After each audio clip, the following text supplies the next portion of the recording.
સુરતના લિંબાયત વિસ્તારમાં પોલીસે બાતમીના આધારે સપાટો બોલાવીને એક ગુનાહિત ઇતિહાસ ધરાવતા યુવકની ગેરકાયદેસર હથિયાર સાથે ધરપકડ કરી છે. પકડાયેલા યુવકે 3 મહિના પહેલા જ પ્રેમ લગ્ન કર્યા હતા, પરંતુ લગ્ન જીવનમાં વિવાદ સર્જાતા તે કોઈ મોટી વારદાતને અંજામ આપે તે પહેલા જ લિંબાયત પોલીસે તેને દબોચી લીધો. સુરતના લિંબાયત વિસ્તારમાં પોલીસે બાતમીના આધારે સપાટો બોલાવીને અનેક ગુનાહિત ઇતિહાસ ધરાવતા યુવકની ગેરકાયદેસર હથિયાર સાથે ધરપકડ કરી. પકડાયેલા યુવકે 3 મહિના પહેલા જ પ્રેમ લગ્ન કર્યા, પરંતુ લગ્ન જીવનમાં વિવાદ સર્જાતા તે કોઈ મોટી વારદાતને અંજામ આપે તે પહેલા જ લિંબાયત પોલીસે તેને દબોચી લીધો. પોલીસે તેની પાસેથી એક દેશી તમંચો જપ્ત કર્યો. નીલગિરી મેદાનમાં જમીનની અંદર દાટ્યું હતું. હથિયાર મળતી માહિતી મુજબ લિંબાયત પોલીસને ખાનગી રાય ચોક્કસ બાતમીના આધારે એક યુવક હથિયાર સાથે ફરી રહ્યો હતો. પોલીસે વોચ ગોઠવીને શંકાસ્પદ યુવકને ઝડપી પાડ્યો. પ્રાથમિક પૂછપરછમાં યુવકે ચોંકાવનારો ખુલાસો કર્યો હતો. તેણે પોલીસ સમક્ષ કબૂલ કર્યું કે પોતાનું ગેરકાયદેસર હથિયાર લિંબાયતના પ્રખ્યાત નીલગિરી મેદાનમાં જમીનની અંદર દાટી રાખ્યું હતું. પોલીસની ટીમ યુવકને સાથે રાખીને નીલગિરી મેદાન પર પહોંચી હતી અને જમીન ખોદીને અંદર સંતાડેલા દેશી તમંચો રિકવર કર્યો હતો. પ્રેમ લગ્ન બાદ સંસારમાં કલેશ અને ગુનાહિત ઇતિહાસ અને પોલીસ તપાસમાં સામે આવ્યું.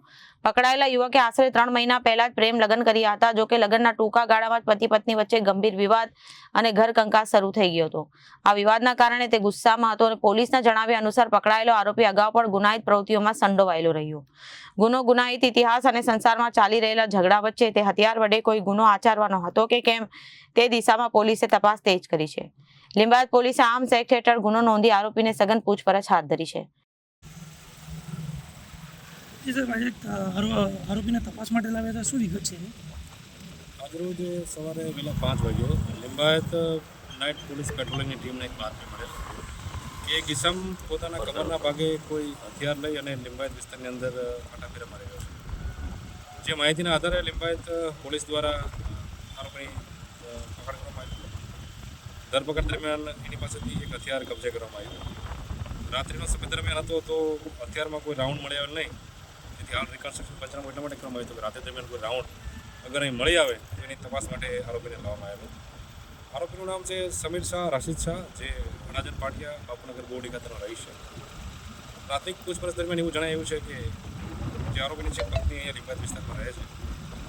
3 મહિના પહેલાં એના લવ મેરેજ થયેલા અને છેલ્લા 3 મહિનાથી બંને પતિ પત્ની વચ્ચે તકરાર ચાલી રહી છે, જે બાબતે અવારનવાર ઝઘડા થઈ રહ્યા છે. ઝઘડાના કારણે આરોપી લિંબાયત વિસ્તારમાં આવેલો હથિયાર ક્યાંથી લાવ્યો છે અને શા કારણે લાવ્યો હતો એ બાબતની હાલ તપાસ ચાલી રહી છે.